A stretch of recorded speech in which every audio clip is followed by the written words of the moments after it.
I try, but I don't do too well with apologies. I hope I don't run out of time, cause someone call a referee. Y bien, vamos con la segunda parte de este programa al que titulamos La felicidad y el sufrimiento, y cómo hoy se presenta esto.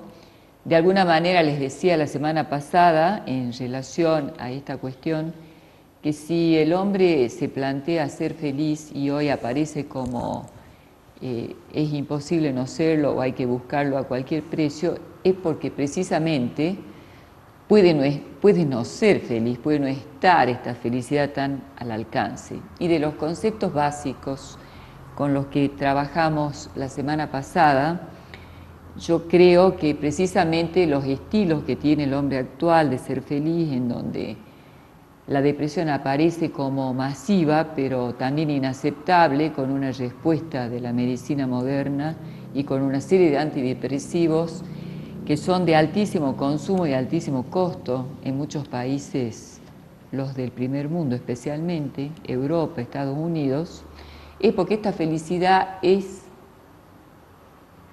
sintomática a veces, por intervalos. Sin embargo, esto de que no siempre uno pueda tener esta felicidad todo el tiempo, no es aceptado por nuestra sociedad. También creo que en relación a la felicidad como algo que hay que construir, con la que uno no llega al mundo siendo feliz. Cada cual busca su manera de encontrarla y es casi un modelo irrepetible. Algo que tal vez no fue claramente dicho es que, lo decía Freud, el flagelo de la raza es que sabe sobre la caducidad de su cuerpo. Sabe también sobre el desencuentro en las relaciones y en el lazo social con los demás.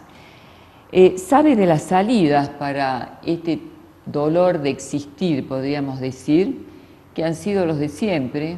Uno de ellos, el consumo de estupefacientes, eso está escrito de alguna manera hace mucho tiempo, y si bien hubieron avances, porque verdaderamente la aparición del antibiótico hizo un avance importante, la medicina en general ha dado respuesta, desde los fármacos en general, los psicofármacos en especial. En otras épocas la psicosis no tenía ningún tipo de posibilidad de acceder a una vida casi normal. Hoy, gracias al avance precisamente de la medicina, es posible el abordaje de la psicosis. Si bien todo eso ha ido mejorando, la técnica hizo avances maravillosos, hoy podemos comunicarnos, uno en Japón, el otro está acá en Salta, nos vemos, lo digital está. Aún así, la propia condición del ser humano, en su desamparo inicial y en esta fractura que lo constituye, que tiene distintos nombres según los abordajes, la teoría, la ansia, etcétera, el trauma constitutivo, pero sí, no todos, podríamos decir, con este agujero propio que hay que llenar en la vida con un buen sentido para que nos dé una felicidad legítima, sigue existiendo porque no ha cambiado la raza y sigue siendo la misma. Con lo cual es interesante tener en cuenta que la función de las instituciones debe ser tenida también en cuenta y deberían poder garantizar un efecto para que esto se mitigue. La Iglesia por un lado, la educación por el otro, las fuerzas de seguridad por el otro, la justicia. Creo que la democracia es un buen modelo si logra su objetivo y si logra la legitimidad de sus instituciones. Con esta presentación, que tiene que ver con el título del programa, nos vamos a un corte y ya volvemos con nuestros invitados.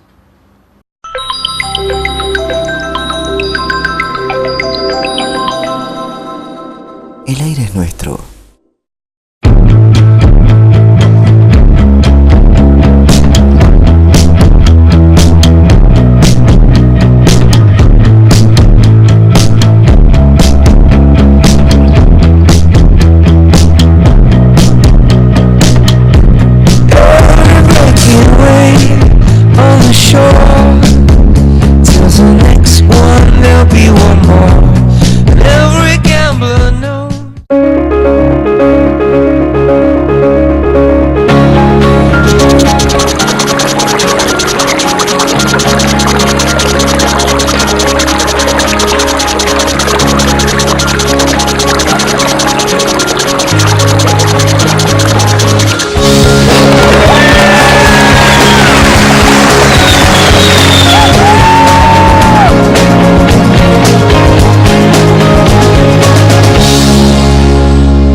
El aire es nuestro.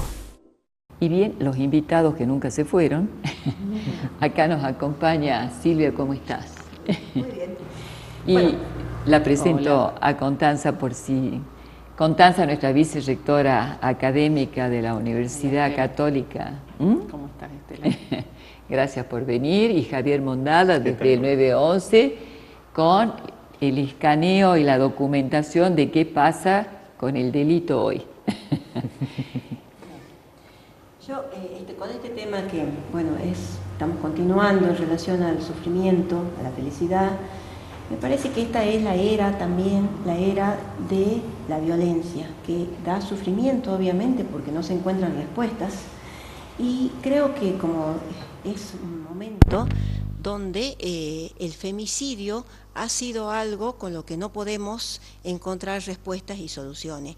Me parece que también esta mesa puede servir como para que demos algunas estrategias, como para que saber qué hacer con esto y qué hacer con los niños, porque también se trata de cómo criar a nuestros hijos y cómo criar a los niños en relación a las instituciones de la familia, de la escuela, las instituciones del Estado, que son sumamente responsables. Y en este punto nosotros vemos cómo los niños, de alguna manera, tienden los padres hacia, bueno, que sean felices, pero en ese ser felices hay un exceso de darles un poco más. Una madre cariñosa siempre da un poco más, pero después el niño se hace adulto y ese adulto va a buscar en la mujer algo más.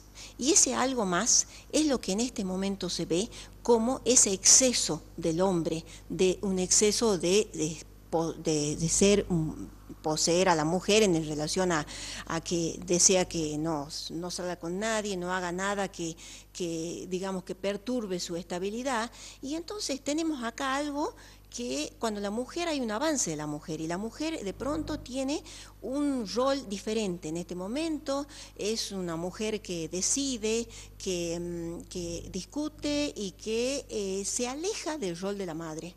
Ese rol de la madre, que en este momento vemos cómo ese rol de la madre implica una desestabilización para el hombre, que tiene como una idea de una madre abnegada, venerada, ¿no es cierto? Entonces, esta mujer que actualmente está, que es como una nueva versión de la mujer, hace que el hombre reaccione, el hombre, sobre todo el hombre machista, el hombre que se ha, digamos, educado de determinada manera.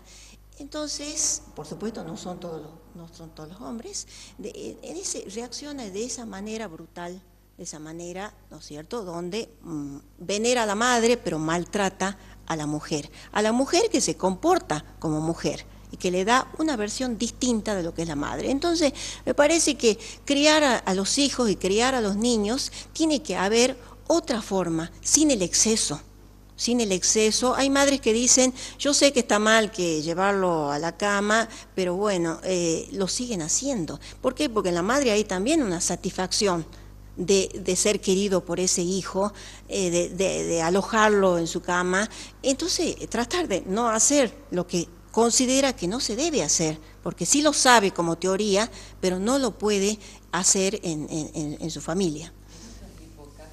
Para poner límites, se decía, no, esto no lo podés hacer por tu bien, porque de alguna manera era el bien ponerle límite al chico. Ahora lo que uno ve es que los padres son absolutamente permisivos por distintas circunstancias, en algunos casos porque ellos se ponen a la altura de los chicos, pero el por tu bien de otras épocas, regulando precisamente este exceso del que vos hablás, con el que yo coincido totalmente, me parece clarísima la presentación tuya. Y me acordé del matriarcado, en donde hubieron épocas en donde la mujer, por su posibilidad de dar vida, antes de que entre la sociedad falocéntrica y que el hombre sepa que él también era parte de esta posibilidad de dar vida, han sido sociedades absolutamente productivas, no agresivas y benignas, y era la mujer la que de alguna forma mandaba.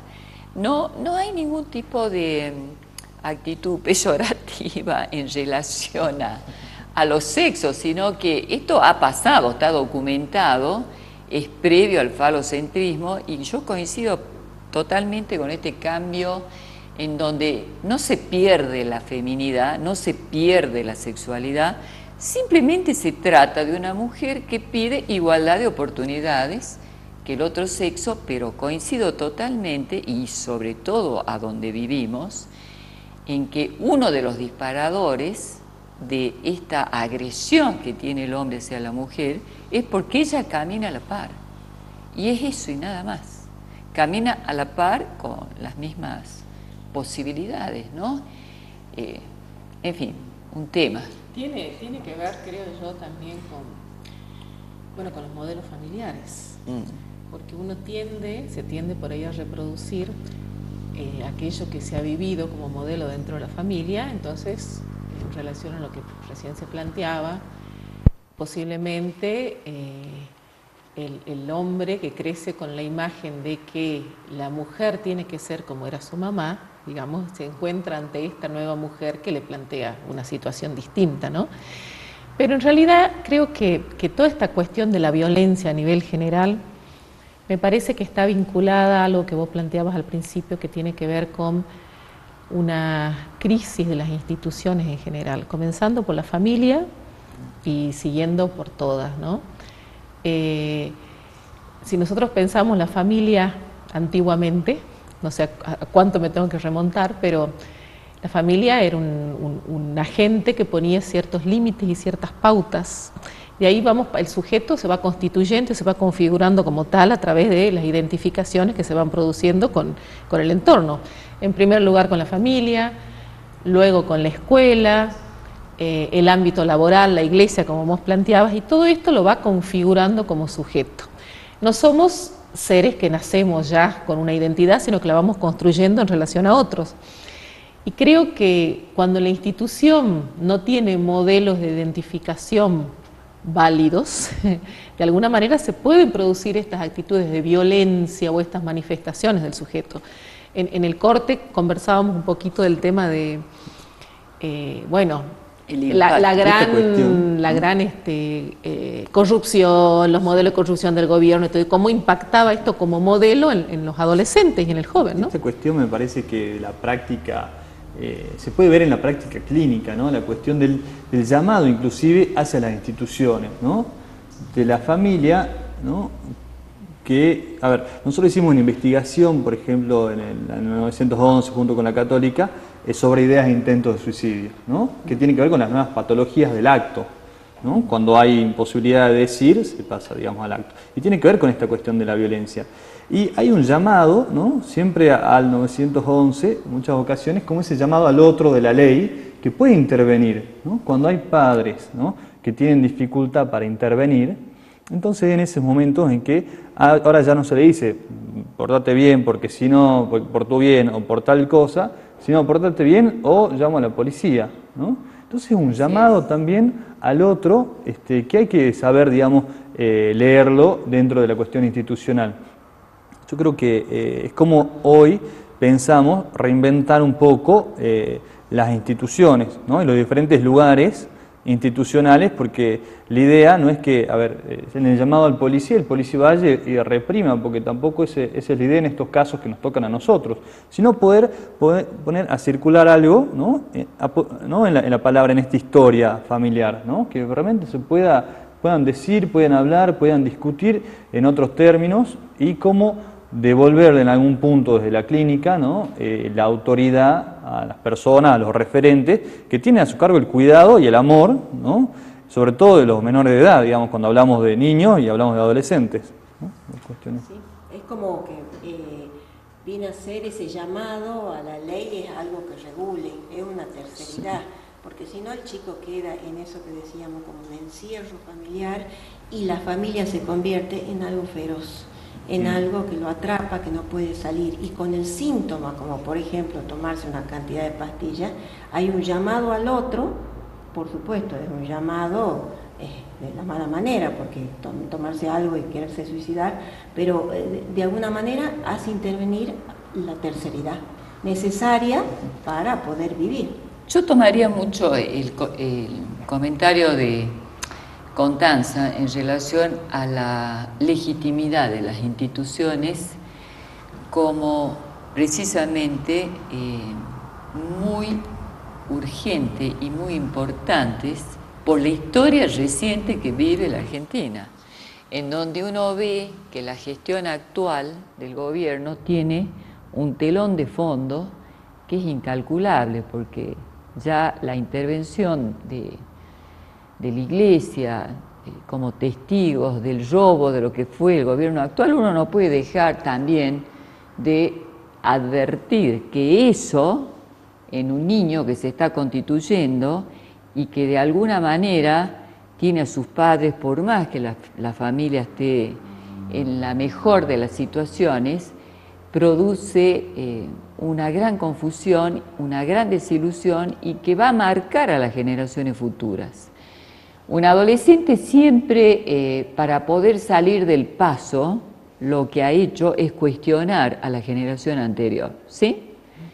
Este adolescente, si hoy cuestiona a la generación anterior, y en otras épocas o se iba de la casa o se iba a estudiar a otra parte, este adolescente hoy, cuando cuestiona para constituirse como un proceso natural que tiene la raza humana, cae en un mundo que no tiene prácticamente códigos, porque lo que estamos viendo es que se han perdido los códigos mismos que garantizan la vida de las personas. No nos engañemos, en la Argentina está instalado el narcotráfico ha sostenido campañas políticas, está demostrado eso, y en medio de esto circulan nuestros adolescentes con su proceso de hacerse adultos. Entonces, también las instituciones tienen que calcular desde la fuerza de seguridad, desde obviamente la educación. Me hubiera encantado que esté acá Analia Berrueso, que no pudo llegar, pero que ya aparecerá en el próximo programa, porque tenemos que pensar en la capacitación de los docentes de otra manera. Vivimos un mundo que tiene estas particularidades, pero los niños necesitan que se les den las garantías para que dejen de ser niños y se hagan adultos. El llamado que vos decís que antes se lo hacían al padre y cuestionaban al padre que no está, de un niño que viene y que tampoco viene porque lo quieren, viene porque hay un plan que le garantiza a la madre un sueldo y no sabe ni siquiera quién es el padre porque está bajo estado de consumo, pero tiene el hijo porque esa fue la política populista anterior, o sea, vamos por más, hay que garantizar esto, entonces la madre tiene el hijo y después no se hace cargo porque tampoco ejerce su función maternal. Ha producido esta política una nueva forma de hacerse persona, que la vamos a ver en los próximos años en la universidad, en el consultorio y en el 911. Me parece. ¿Cómo andamos con el tiempo, señor director? Usted que nos queda un poco para concluir. El tema también, esto de lo que vos planteás, por ejemplo, en relación a lo de la víctima actualmente, tiene que ver con las instituciones. Cuando vos hablas a esto de la fragilidad de las instituciones, vemos que el estatuto de la víctima antes se responsabilizaba, ahora como había algo que se decía que bueno, que quizás algo tendrá que ver o algo habrá, hasta se llegó a escuchar eso de algún funcionario que se decía que bueno, que qué responsabilidad tendría la víctima para lo que le sucedió. Bueno, eso por suerte, digamos, ya no se dice, porque cuando se dice eso, en realidad no le pertenece al que lo dice, sino que es hablado por generaciones de generaciones, porque nosotros todos repetimos lo que dicen nuestros padres, nuestros abuelos, entonces son frases antiguas que se fueron transmitiendo de generación en generación. Ahora hay un reconocimiento de la víctima y un reconocimiento de que la responsabilidad en realidad está en la institución, está en el Estado. Si son violencias de, no sé, en relación a las empresas, en relación al trabajo, hay distintas violencias, pero me parece que, porque el Estado también tiene la obligación de hacer vivir y no hacer morir. O sea, tiene la obligación de cuidar al ciudadano, así como los ciudadanos tenemos derechos y tenemos obligaciones y tenemos derechos. Pero entonces me parece que es que ahora está, como estamos todo el tiempo hablando de la víctima y de los juicios, y ahora salió también toda esta cuestión de que se va a reformar y se va a ayudar en relación a proteger a la víctima. Entonces me parece que el Estado es muy importante en ese punto, que no haya una fragilidad y que realmente haga las cosas que tiene que hacer.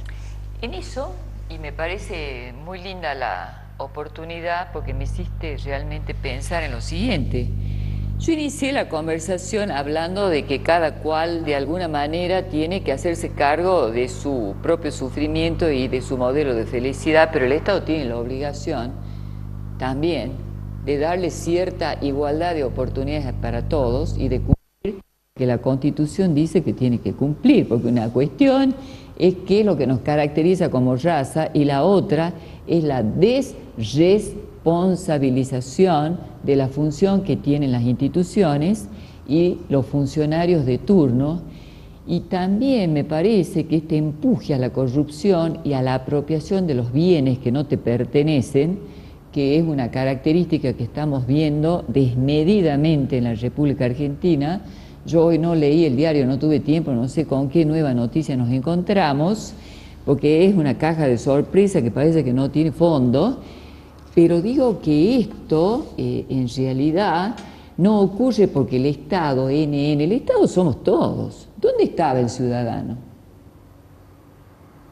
Que no nos dábamos cuenta. No, todos tenemos. Digamos, ¿por qué este ciudadano no reacciona? ¿Cuál ha sido su beneficio secundario? ¿Qué hay atrás de este silencio? ¿Qué hay atrás de esta permisividad? ¿Qué tipo de confort, qué tipo de satisfacción tiene alguien que no responde ante la comodidad, salvarse solo, no me tocó a mí? Esa es la pregunta que a mí me encantaría conversar con el ciudadano. ¿Ciudadano de qué mundo? ¿De una democracia? Y también si nosotros nos damos cuenta de lo que está sucediendo, que en realidad sí nos dábamos cuenta, pero bueno, es no angustiarse, negar que esto sucede, seguir nuestra vida cotidiana, y negar significa también una posibilidad de no vivir en ese estado de angustia. Lo que estamos ahora, digamos, escuchando es tremendo.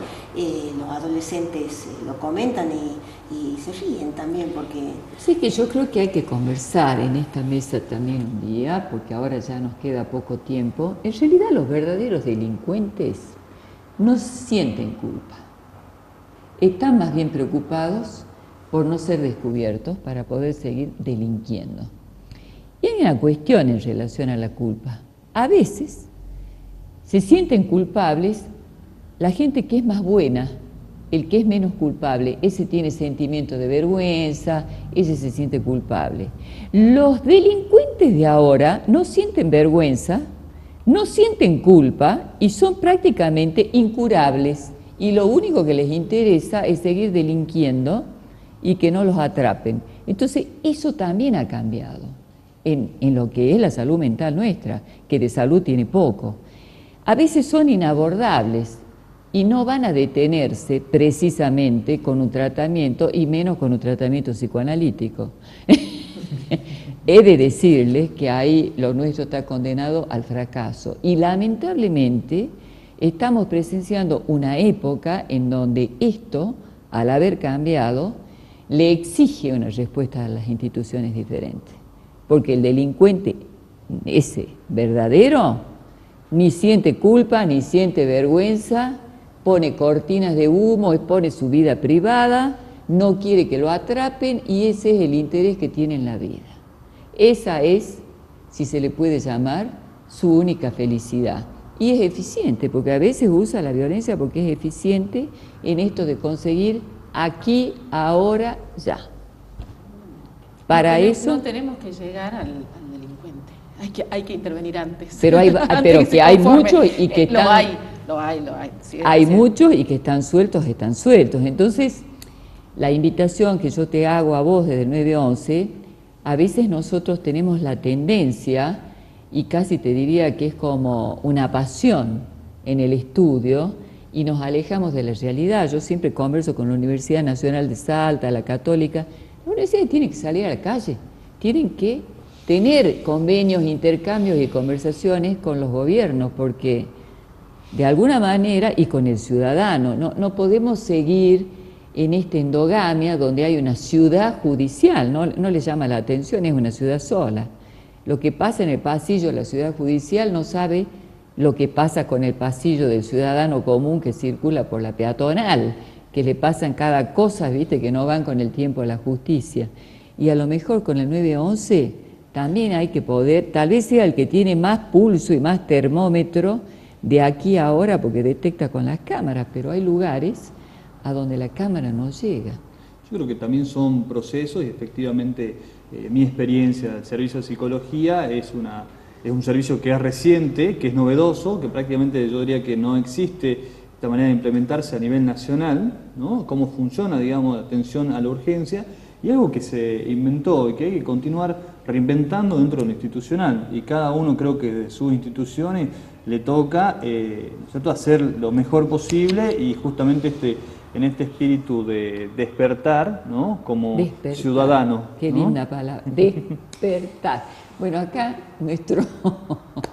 acá nos dice realmente nuestro director de cámara que estamos sobre el tiempo, pero nos vamos con esta preciosa palabra de Javier, despertar, ciudadano a despertar. Muchas gracias por acompañarnos.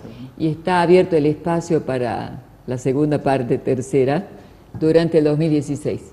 Muy bien. Hasta la semana que viene. Muchas gracias por acompañarnos.